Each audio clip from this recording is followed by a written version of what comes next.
Hello দর্শকরা, আজকে Jaipur part 1 Shrikrishna লেনে এসেছি। জনতার প্রতিবেদন নিয়ে সরকারের কাছে যাতে পৌঁছে যায় এই প্রতিবেদনটি, তার জন্য এই ভিডিও প্রস্তুত করে দেখাচ্ছি। জয়পুর প্রথম খণ্ড শ্রীকৃষ্ণ লেনের জনগণ নিরুপায় হয়ে সরকারের দ্বারস্থ ও চিরি নদীর ভাঙ্গনটি বিভিন্ন কার্যসূচির মধ্যে ভাঙ্গন প্রতিরোধ কার্যসূচির আওতায় নেওয়ার জন্য বিনম্র অনুরোধ জানায়। ওর বাড়ি দেখতেছে ভাঙিয়ে ভাঙিয়ে নদীর মধ্যে। হ্যাঁ, ওই যে বাইটা যে জার গিয়া দেখুন দেখুন একবার দেখান ছোট ছোট বাচ্চা ভিডিওটা যত ভালো লাগে ভাইরাল করবা। খুবই অবস্থা খারাপ, এমন টেনশন আছে, রাত্রে ঘুম ধরে না, এমন চিন্তাতে আছি। দিনে কামো যেতাম নি, রাত্রে খুবই এই ছোট টেনশন, ছোট রাত্রে বাচ্চা ঘুম কাচ্চা হয় নিয়ে না। নদীর পাড়ে থাকতে লাগে আমাদের। অনেক দুশ্চিন্তা ও সমস্যা সাথে নিয়ে বসবাস করছেন জয়পুর প্রথম খণ্ড শ্রীকৃষ্ণ লেনের বাসিন্দারা।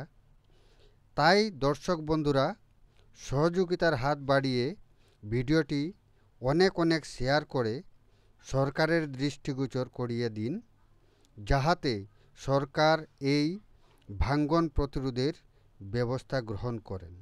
সেজন্য দর্শক বন্ধুদের নিকট বিনম্র অনুরোধ রইল। আমি হলাম মিতু কর্মকার। আমাদের যে জয়পুরে শ্রীকৃষ্ণ লেন, যে ওই নদীটা বারবার বছরের পর বছর ভাঙতে আছে। বানু স্যার আইসলা, তাই তো দেখিয়া গেছেন, কোনো তো কিছু হইলা না। কৌশিক স্যারে তাই কিছু করবার, কোনো দৃষ্টি দিবার খুবই দরকার। আমরা যে অবস্থাতে আছি, রাত্রে ঘুম ধরে না, ভাঙতে ভাঙতে এমন অবস্থা হয়েছে। বাড়িঘর, দুইটা বাড়িঘর গেছে সামনের দিকে, আরও ভাঙের। আমরা ঠাকুরদার ঘর যার গিয়ে কোনো একজন আসলো, বাড়া ঘর আসলো, লাস্টে বাড়া গেছে গিয়া গীতা সিং। এখন ঠাকুরদারই খুব চিন্তা, আমার তো ঘরে কিনাটাই গেছে ভাঙতে ভাঙতে, এমন অবস্থা, কন্ডিশন বুঝান খারাপ।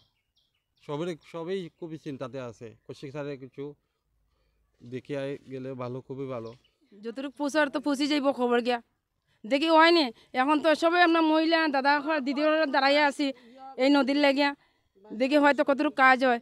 বছরের পর বছর তো ভাঙতেই আছে। এই অনবরত ভাঙতে রয়েছে, আর এই ভিডিওটি অনেক শেয়ার করে সরকারের নিকট পৌঁছে দিন, যাতে জয়পুর প্রথম খণ্ড শ্রীকৃষ্ণ লেনের জনগণরা উপকৃত হয়।